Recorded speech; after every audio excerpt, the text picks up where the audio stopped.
जब जब प्रेमी कहीं पे कोई रोता है, आँख के आंसू से चरण को धोता है। अक्सर तन्हाई में तुझे पुकारे, ना जोर दिल पे चले। हम हारे हारे हारे, तुम हारे के सहारे हो, हारे। लंका नदी सुगंगा निर्भय सुरामा, रामा सुरंभा पुरुषे सुविष्णु, काव्येषु मांगा कवि कालिदासा। सच्चिदानंद अतुलित बलधामम एम शैलापदेहम, धनुज बल सानु ज्ञानानिर्गण्यम, सकल गुण निधानम, बानरानाम धीसम, और रघुपति प्रिय भक्तम बात जातम नमामि। और बालाजी सरकार या देवी सर्वभूतेश्वरी, सर्वमंगल मंगलाय, शिव साधके गौरी नारायणी, नमस्तते नमस्तते नमो नमः। बोलो दुर्गे मैया की जय, बालाजी धाम की जय, हर हर महादेव। मंगलवार का महापर्व और होलिका दहन हो चुकी है, और उसका जो महापर्व का आज मंगलवार के दिन आपके साथ होलिका के इस महापर्व को मनाएं और अपने जीवन को धन्य बनाएं। इसके साथ मैं माता सरस्वती का भी आह्वान करता हूँ। मां सरस्वती आप पधारे, हम दास जनों के जिब्रे और कंठ में आकर विराजमान हो जाएं, जिससे पतित पावन कथा का गुणगान बखान हम दास जन, संत जन, सेवक जन आस्था श्रद्धा विश्वास एवं मिठासपूर्ण शब्दों के साथ इसकी गाथा गा सके। इसके साथ ही हम सभी भक्तजन अपने अपने सदगुरु की चरण वंदना करते हैं और उनसे प्रार्थना करते हैं, हे सदगुरु भगवान हमारा ध्यान भाव भक्ति मार्ग सदमार्ग सेवा सदैव ऐसे ही मंगलाचार्य सांस्कृतिक और सदमार्ग में हमारा जीवन व्यतीत होता रहे। बोलो सदगुरु भगवान की जय, धर्म सम्राट स्वामी दीनदयाल महाराज की जय। इसके साथ ही हम सभी भक्तजन उस जगत गुरु का आह्वान करते हैं, जिस जगत गुरु के अधीन समूचा संसार है। भगवान शंकर का आह्वान करते हुए विनय करते हैं, हे भगवान शंकर आप आवे और माता सती को साथ लावे। इस धाम में आप अपना उच्चतम से उच्चतम आसन सिंहासन ग्रहण करके कृपया करके माता सती के साथ उस पर आसीन हो जाएं। बोलो शंकर भगवान की जय, बोलो शंकर भगवान की जय, बोलो शंकर भगवान की जय। एक बोला तेरी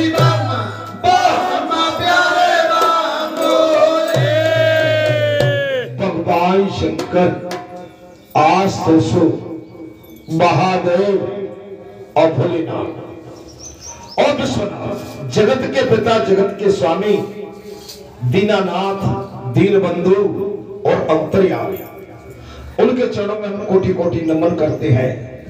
हमारी बुद्धि निर्मल हो जाए और हमारे हृदय के कपाट भी खुल जाएं, हमारे कान भी खुल जाएं और इस कथा को हम एक अमृत की भांति ग्रहण करें। सियापति राम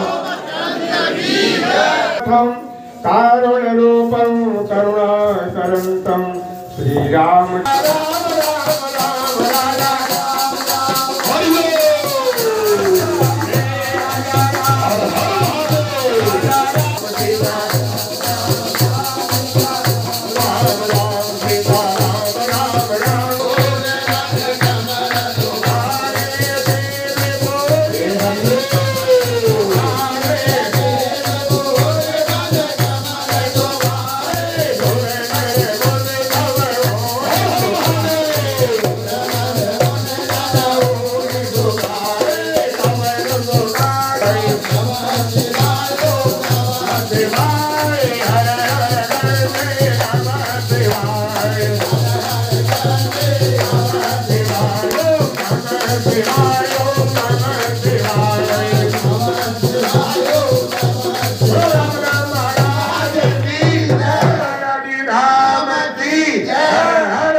अति सुंदर मंगल महामंगल आनंद महाआनंद। और ये सब मिलता कब है? भाग्य से।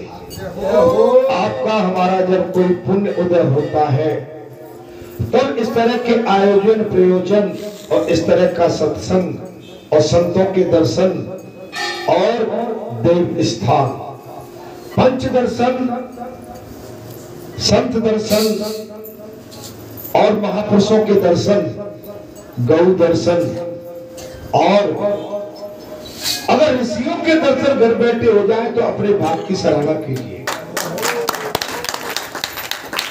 आपने निश्चित कोई अच्छे पूर्व जन्म में कार्य किए हैं, उसका लाभ आज आपको घर बैठे प्राप्त हो रहा है। आपके घर के आंगन में महाआनंद का पर्व मनाया जा रहा है। ऐसे पर्वों को मनाने के लिए बड़े बड़े ऋषि भी तरसते हैं, महात्मा महापुरुष तरसते हैं कि आज ऐसा उत्सव मेरी गली में, मेरे आंगन में और कहीं मेरे घर में हो रहा होता तो कितना आनंद आता।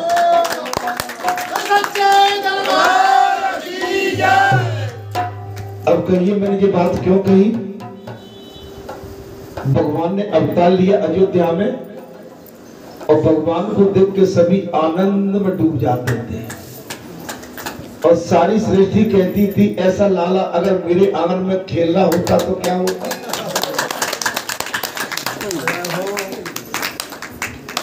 वृंदावन में कन्हैया ने अवतार लिया, सारे वृंदावन वासी, गोकुल वासी, गौ तक कहती थी, पेड़ पौधे तक कहते थे ऐसा लाल मेरा होता तो कितना आनंद। तो बड़े वासियों और क्षेत्रवासियों, तुम्हारे तो दोनों हाथों में लड्डू ही लड्डू, तुम्हारे आंगन में तो वो माने पार ब्रह्म परमेश्वर खेल रहे हैं, जिनको बुलाने के लिए, मनाने के लिए बड़े बड़े महात्माओं के कई जीवन खप जाते हैं, लेकिन फिर भी मना नहीं पाते हैं। महाराज आप में कोई तो चमत्कार है कि आपके चमत्कार में इतनी बड़ी क्या आपकी भक्ति है कि भक्ति के घायल होकर बालाजी आपके आंगन में आके बैठ गए।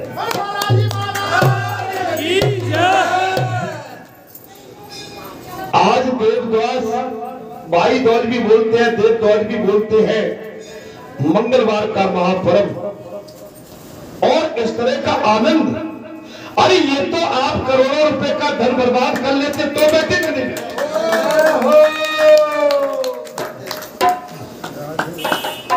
अपने भाग्य की आप हम सभी सराहना करें। अगर इसमें चूक करते हैं तो भगवान का कोई दोष नहीं। आपने, हमने जो पूर्व जन्म में सत्कर्म किए थे उसका लाभ आज प्रमाण के साथ आपके सामने। और अब कोई चूक करोगे ना, कहीं का अभिमान आ गया किसी तरह का और भगवान को भी तुमने बांट दिया। रामलला सबके हैं, हनुमान सबके हैं, भगवान शंकर, मां भगवती सबकी है, जगत की है। और जिन्होंने 22 जनवरी को राम मंदिर का विद्रोह किया था आज वो खंड खंड के हो गए।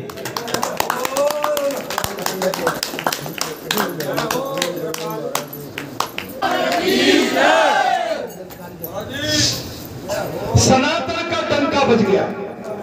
क्या बज गया? और जिन्होंने सनातन को कमजोर करने की कोशिश की थी, उनके पैरों के नीचे की मिट्टी खिसक गई। खिसक गई कि नहीं खिसक गई?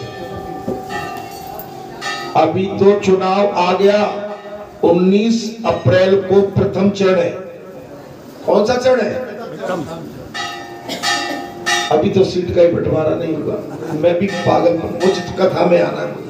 राजनीति मेरे काम की नहीं है, लेकिन तुम्हें बताता रहूंगा।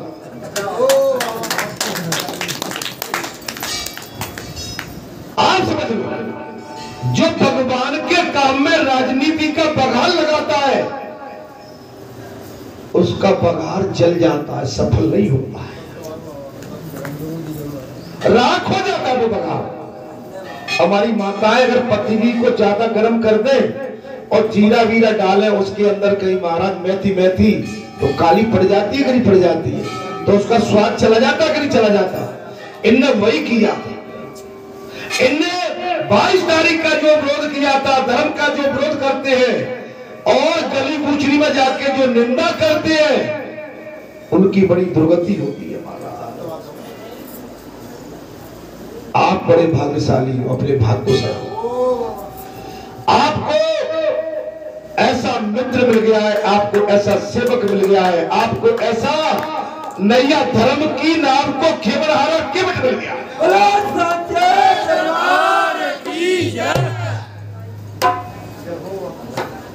केवट मिल गया है, तुम्हें पार लगा दे। गारंटी है तुम्हारे केवट की, तुम्हारे नाम को डूबने नहीं देगा। लेकिन अधर्मियों की नाम में बैठोगे तो डूबोगे नहीं, तो गोटा तो खाई जाओ।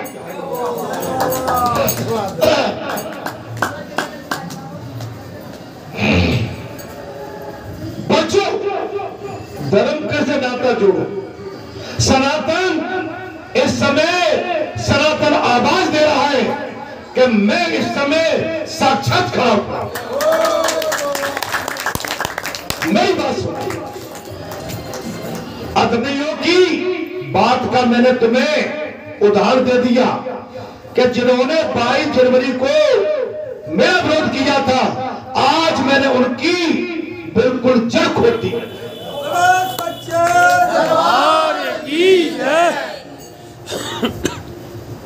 जो अपने माता पिता का नहीं हुआ, जो अपने वेद पुराण, अपने सनातन, अपने धर्म का नहीं हुआ, अपने परिवार का, गांव का, गली का, क्षेत्र का, राष्ट्र का नहीं हुआ, वो किसका हो सकता है? बताइए क्या कर? अगर तुम अभिमान में ही डूबे हुए तो इतने बड़े अभी तुम हुए नहीं। अभी तो अगर हम कहें तो कितने हैं, उनके अंग से अभी उनके माता के गर्भ की बदबू भी नहीं निकली होगी।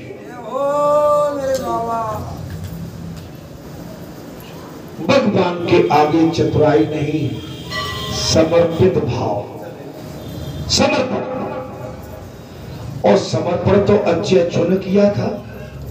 आपके चंबल में दसवों के मारे घबराता था पूरा क्षेत्र आपका, लेकिन एक समय समर्पण उनको भी करना पड़ा। क्यों भैया? अरे भाई, मैं पता नहीं कहां की बात को कहां ले जा रहा हूं, इसलिए अभी भी हमारे पास टाइम है। कहीं हम कुछ बुझक जाते हैं ना, बुझक जाते हैं, कहीं फिसल जाते हैं ना, तो बुझको न फिसलो, अपना एक मार्ग अपना लो, वो है धर्म का मार्ग, सेवा का मार्ग, सत्य का मार्ग, नीति का मार्ग। माने इससे बढ़िया मार्ग और कोई नहीं हो सकता। और ये धन किसी का सगा नहीं है। तुम ये जमीन जायदाद के चक्कर में पड़े हो, कमाई के चक्कर में, भाई को दबा के, पड़ोसी को दबा के, किसी गरीब को धमका के, किसी निर्बल को डरा के, जो तुम प्राप्त करना चाहती हो, एक एक पाई का हिसाब देना पड़ेगा। क्या करना पड़ेगा महाराज? अगर पैसे से बड़ा होता, धन से बड़ा, तो रावण के पास इतना धन था, आज उसका नाम निशान था। हिरण्यकश्यप महाराज, कंस, इनके पति हैं कई, बड़े बड़े मुगल राजा आए, इनके कोई पति है क्या महाराज? सिकंदर के बराबर तो कोई बड़ा राजा हुआ ही नहीं। सिकंदर ने अंतिम समय में ये कहा था अपने पार्षदों से, जब मैं संसार से विदा होने लगूं तो मेरे संसार को बता देना कि मेरे खजाने की चाबी 40 ऊंटों पर चलती है। कितने पर? आज मैं जा रहा हूं, न चाबी मेरे हाथ में, न खजाना मेरे हाथ में, मैं खाली हाथ जा रहा हूं। इंसानियत, मानवता, ये कमाओ, ये तुम्हारी गाड़ी कमाई है, तुम्हारी कदर करेगी, तुम्हें मान भी मिलेगा, लोग तुम पर विश्वास करेंगे। अगर ये कमा दिया तो तुम्हारे पास कितना भी धन हो सब बेकार। अगर तुमने कहीं ठगाई की तो भैया कहलाओगे, डकैत कहलाओगे, डाका डाल के कमाई की। कमाई इन हाथों से, भुजाओं से करो, मेहनत से करो। जैसे हमारे हिंदुस्तान का, भारत देश का किसान कमाई करता है, पसीना बहा के कमाई करता है। संतो महात्माओं, आप बड़े भाग्यशाली। मैं भी कहां की बात को कहां फेंक देता हूं महाराज, लेकिन आवश्यक है। भैया तुम इधर क्षेत्र में रहते हो कि कहां चले जाते, कहां बसते हो? ये तो भैया काम है, न काम है, हमें दे दिया करो, हम करे आया करेंगे तुम्हारे नेक।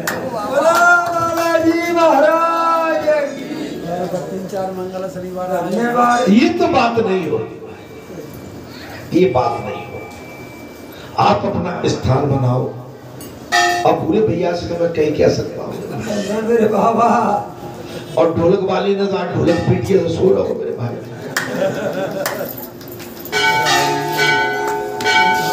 वो सच्चिदानंद।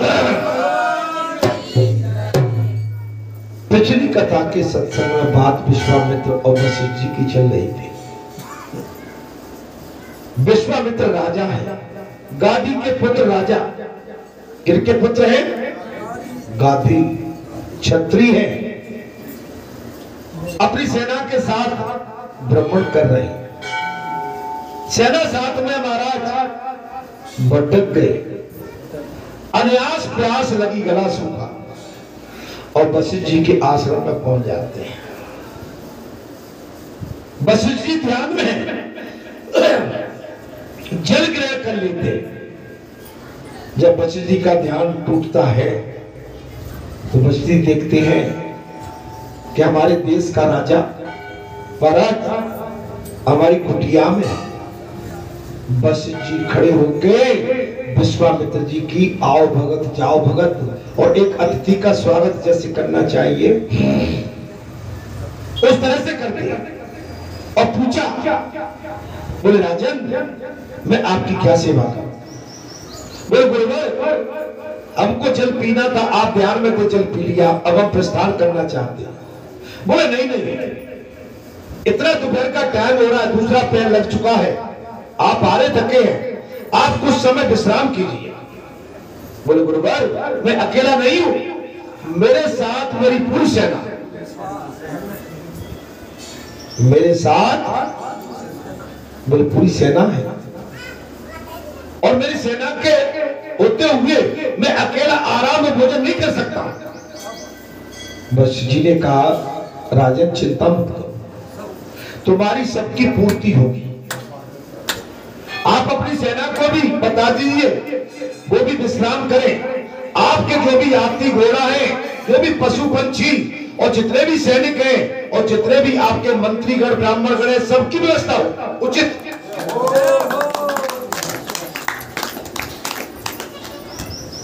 वशिष्ठ जी योगी थे, योग विद्या से कामधेनु का आह्वान कर दिया। नंदिनी आ गई, प्रकट हो गई। बोलिए गुरुवर क्या चाहते हैं? बोले नंदिनी, मेरे आश्रम में इस देश के राजा आए हैं, वो हमारे सभी के राजा हैं और इनकी भोजन व्यवस्था करें और यथा योग हाथी घोड़े और इनके साथ जो भी वाहन है उनके अनुसार सभी की व्यवस्था हो। आदेश। और महाराज कामधेनु ने उसी समय योग अपनी माया से सबके भोजन पानी, हाथी घोड़े, राजा महाराजा, मंत्री संतरी सबको तृप्त कर। राजा को अचंभा लगा महाराज विश्वामित्र जी। बोले ये क्या लीला है? बोले एक संत की कुटी में इसका क्या था? संत की कुटिया में इसका क्या काम?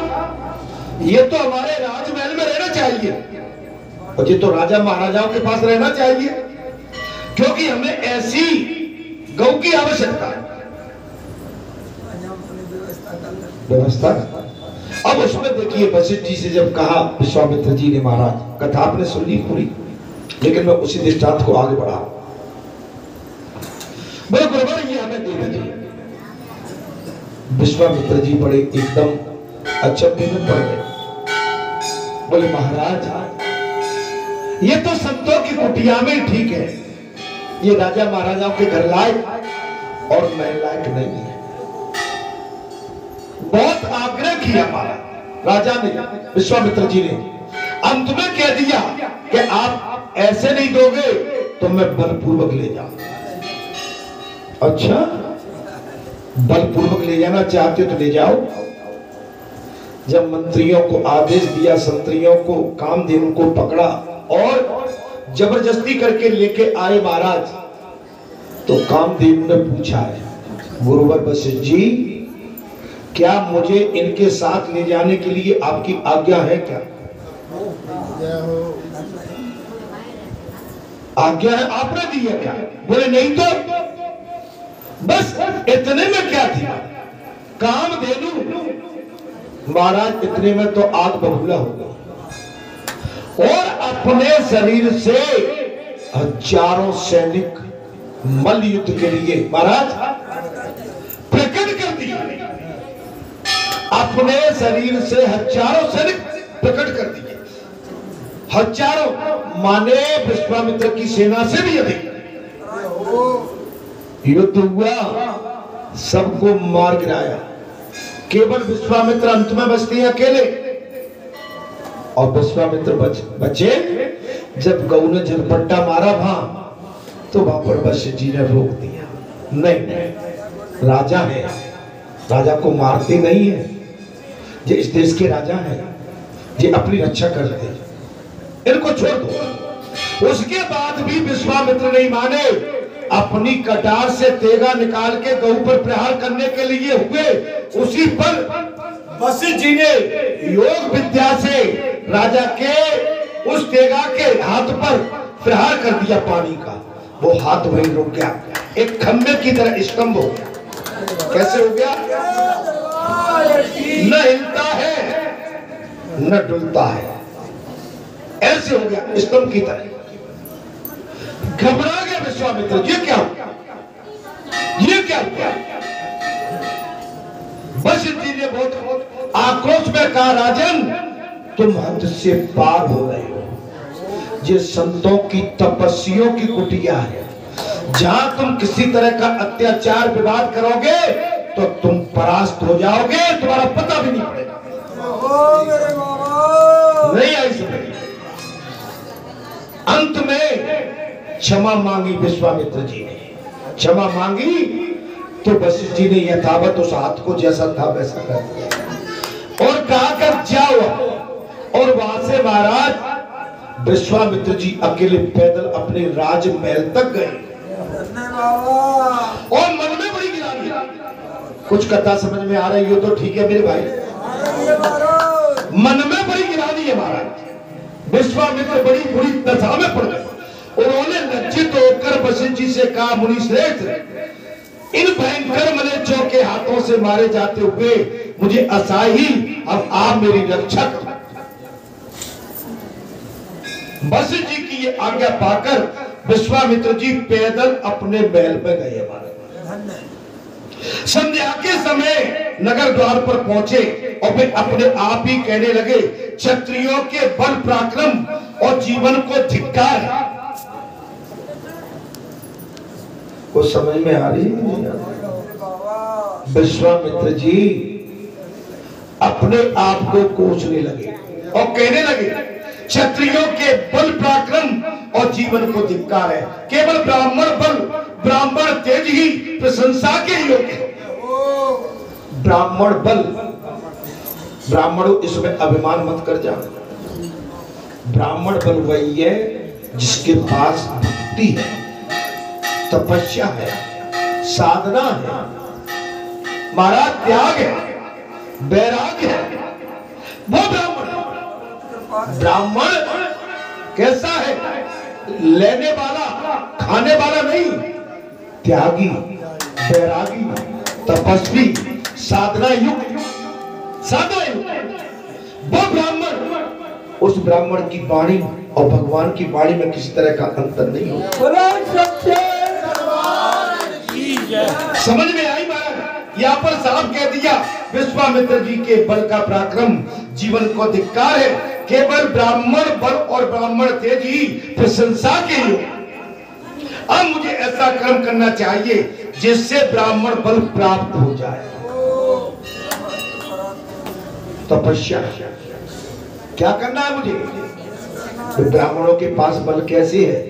तपस्या, साधना, कथावाचन, भक्ति, सद्मार्ग बताना, धर्म का मार्ग बताना, कथा भागवत करना और धर्म के मार्ग में आपको, आपके मन को लगाना, जो ब्राह्मण का काम।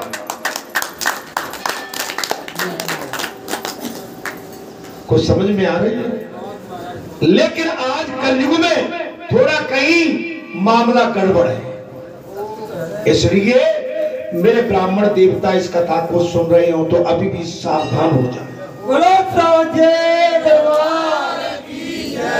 ब्राह्मण के लिए तो 5 मुट्ठी आटा चाहिए। ब्राह्मण के लिए तो सुदामा की तरह लंगोटी चाहिए। देखो, अगर ऐसा ब्राह्मण बन जाता है तो कृष्ण आपसे मित्रता करने घर आ जाए,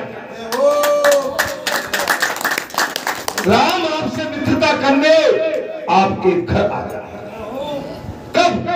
तब आप ऐसा करोगे तब। अब आजकल के युग में तो मैं बोलना नहीं चाहता हूं, मैं बोलता हूं तो बुरा लग जाता है, इसलिए मैं उधर नहीं जाना चाहता हूं। अभी पिछले शनिवार को कथा माताओं पर सीता जी के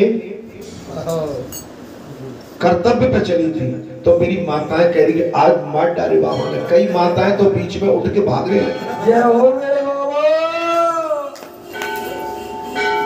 जो सीता ने अपने पति के प्रति कर्तव्य निभाए थे, तो मैंने जो कहा था, आप सही बताओ, आप जितनी माताएं बैठी हैं, आपने अपने पति से जाके स्वामी कहा कि नहीं कहा?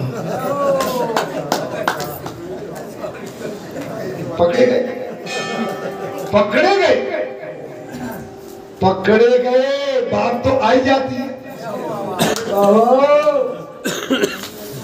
कहने के पूछेंगे तो ना करो। एक हाथ देवी ने तो कह दिया होगा, भाई एक हाथ बेटी ने तो हमारी ने कहा, लेकिन आपने फोन पे कह दिया ना। अरे क्या बताइए, ये भी भैया वो सती नहीं, ये सता हो जाएंगे।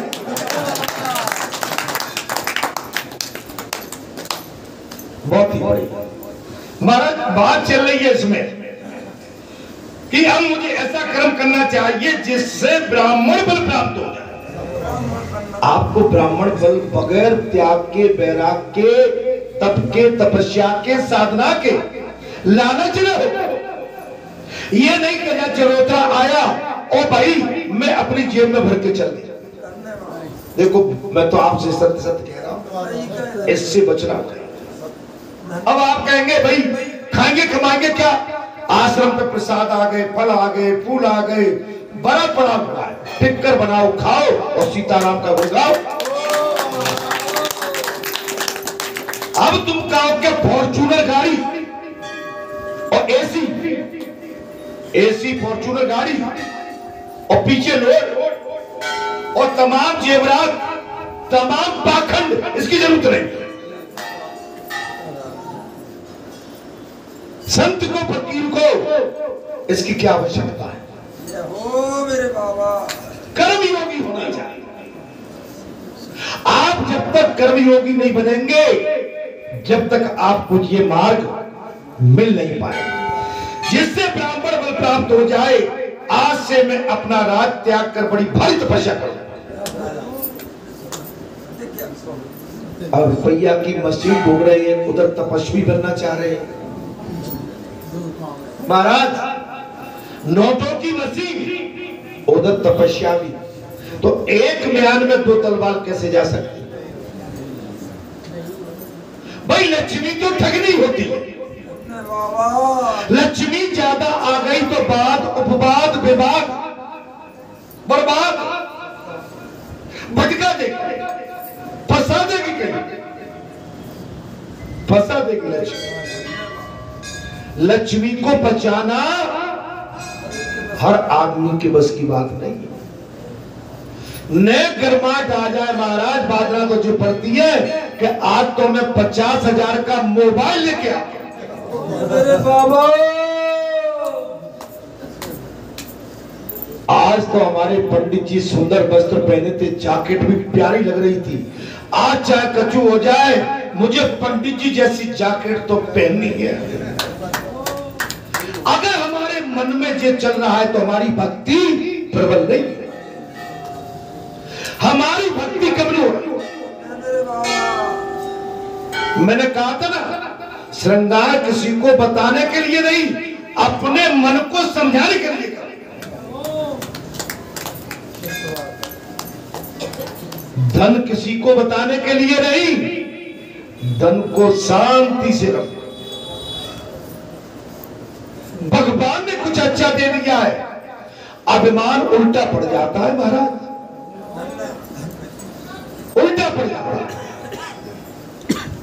बड़ी तपस्या कर ऐसा निश्चय करके उन्होंने अपने पुत्र विश्वसह को राजपद दे दिया। अपने पुत्र को राजगद्दी आशीर्वाद, राज सिंहासन पर बिठा और स्वयं तपस्या के लिए तपोवन को प्रस्थान कर गए। अब मैं कथा में आता हूं। जहां तक मैंने कथा पिछले मंगलवार को लेकिन पता नहीं मैंने जो कथा कही थी उस दिन वैसे ही मैंने अभी कही है, कहीं भटक तो नहीं गया जी महाराज? जो कि जो कहती तो ये तो बाबा की दया है। तो यह सूत जी ने साफ कह दिया, हे ब्राह्मणों, इस प्रकार अपना राज्य छोड़कर विश्वामित्र जी ने हिमालय पर्वत पर जाकर अत्यंत भयंकर तपस्या की, राज त्याग दिया। महंत जी, भगत जी, ऐसे नहीं बनोगे, खेतों में घूमोगे, खेत की मेड़ पे घूमोगे और कहीं इधर उधर घूमोगे, तो ऐसे नहीं बन पाओगे। अच्छा, इसमें आडंबर नहीं कि भाई हम नहीं जा रहे हैं इसलिए, ये आडंबर भी मत कर। आपकी तप में, तपस्या में बिल्कुल त्याग वैराग्य होना चाहिए और मिठास होना चाहिए। आपको ताने सहना पड़ेंगे, जिस घर में रहते हैं उनके ताने ज्यादा मिलते हैं कि नहीं मिलते? और सब पिटे ठुके पड़े पर कहता कोई नहीं। बाहर वाले तो आपको भगवान मानते हैं, समझ में आ गई, लेकिन घर वाले कहते हैं टिल्लू लल्लू। तो एक कलेक्टर की पत्नी कलेक्टर को कब कलेक्टर मानती है? नहीं मानती, लेकिन पूरा जिला कलेक्टर साहब आ गए। कहा भैया तो घर में तो तुम्हारे हमारे हिसाब किताब जैसा है सब जानते हो। कैसे भी शेर बने रहो पर घर में तो लल्लू बन के जाओ। लल्लू क्यों, मैंने क्या किया? राकेश भैया और जहां आके कितना भी दहाड़ो, घर में तो भाई आपकी स्थिति वही है। भाई आपसे भैया और आपका बेटा पापा नहीं सुनोगे। जिस पापा की एक बात के लिए दुनिया जो है उलट पुलट हो रही है वो बेटा कह रहे सुनो। जिस पति की एक बात के लिए दुनिया सुनने को कान लगा के बैठी है वो पत्नी कहती है लो कहां जाए। क्यों भैया, दादियों में ठीक बोला? मैं सत्य कहता हूं महाराज, मैं तो तुम्हारे भीतर की बता रहा हूं। अब बढ़िया भूनो तो मनाया है ना, मनाया।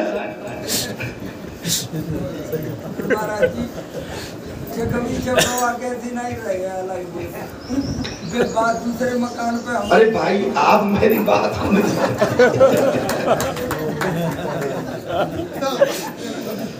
आपने बात नहीं समझे, आप गलत जगह पे लगे बात। आप बात को गलत जगह पे। मैं तो ये कह रहा हूं कि भैया सीरा पूरी खीर मंगवा तो सब खाए होंगे ना। अब जी अरे महाराज, लेकिन घर में उतना आनंद प्राप्त नहीं होता। सच्चे दरबार यहाँ पर तपस्या के लिए महाराज फल फूल का भोजन करते हुए वे 300 वर्ष तक केवल पार ब्रह्म परमेश्वर परमात्मा के चिंतन में संलग्न रहे। 300